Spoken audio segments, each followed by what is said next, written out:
This is Artist on Record, your ultimate intimate conversation with your favorite artist. If it's your first time here, buy a cup. Oh, there comes Mr. Werman right now. Here we go.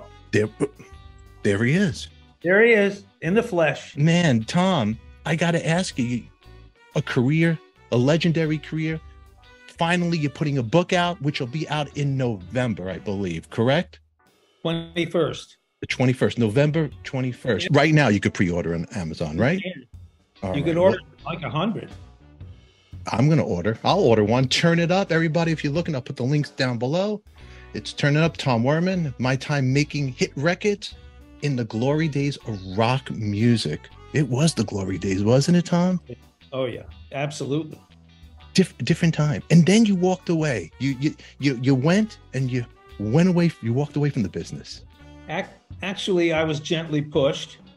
Really? You know? Well, sure. After 1990, after Nevermind.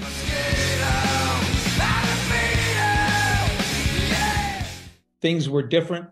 You know, that any Seattle band who wanted to preserve their street credibility probably didn't want to work with a producer of Motley Crue.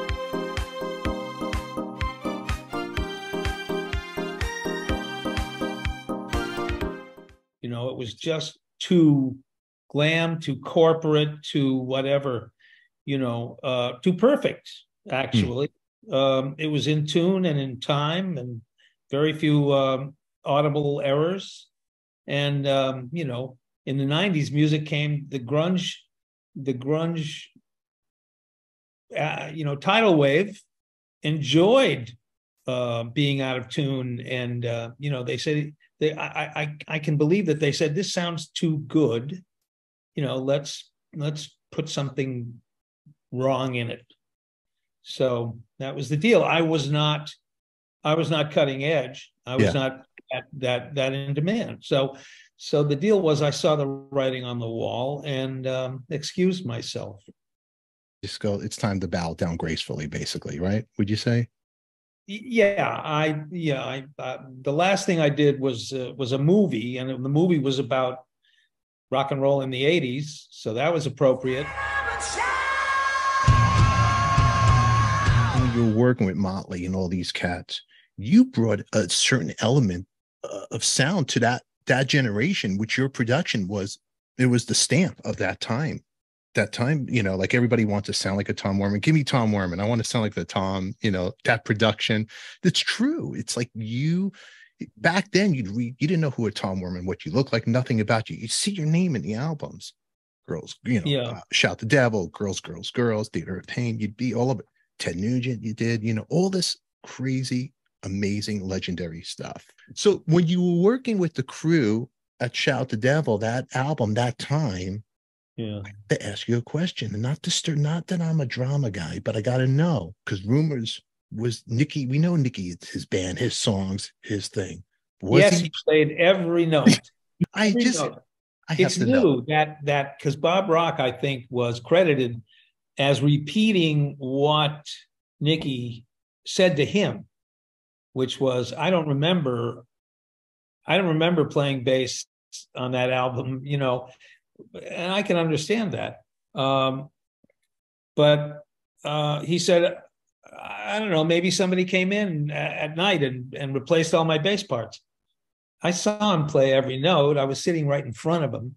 You know, he was playing with his arm in a sling because he had rammed his car into a telephone pole. Well, oh my God. How do you play with your arm in a sling? Slowly. But he did it. Slowly, yeah. So it was working with the crew that time, just like we see in the movie The Dirt, for the new kids out there watching the movie The Dirt? Was it like that? Managed the Scorpions, Bon Jovi, Skid Row, Kiss, but I have never been through what Motley Crue put me through. Pretty fictitious. Yeah. Yeah, there's fact, but it's always stretched. And I was relieved not to be in that book and that movie. Nikki slagged me in the Heroin Diaries. Nothing he said I agreed with. We both recalled things differently. He said he wound up producing most of Vince's vocals. Not true. Other things like that. I was on the phone all the time. I had a notebook that I was, you know, if I was that bad, how did I get 23 gold and platinum records? Yeah. Or why didn't they fire me? You know, instead of having me do a second and a third album. You know, it was just, it isn't easy having done stuff. They take shots, you know, they take shots at you. I'm not saying it was perfect. I'm not saying it was perfect. You know, I partied with the boys, but you know, the Heroin Diaries specifically was probably subject to inaccuracy because it was written by a guy who was on heroin. You know, figures. That's all we have time for today, kids, but make sure you check out Turn It Up, my time making hit records in the glory days of rock music by Tom Werman.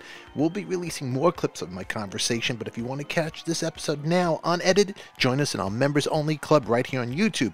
In the meantime, click on the box you see that pops up on your screen here, and remember, who loves you, baby? We do. Thanks for watching.